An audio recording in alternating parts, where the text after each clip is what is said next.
Hello, what's up mga kay?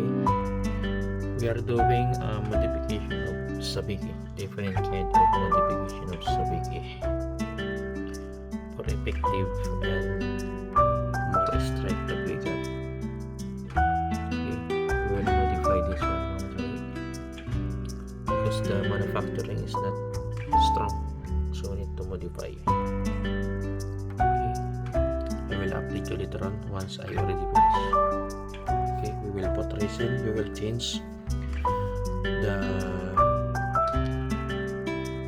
monoline to polyethylene line and shock needle and fluorocarbon to make it strong. This one already modified. This one is already modified with resin. Okay, additional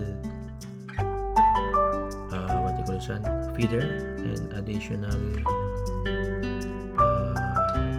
sparkle.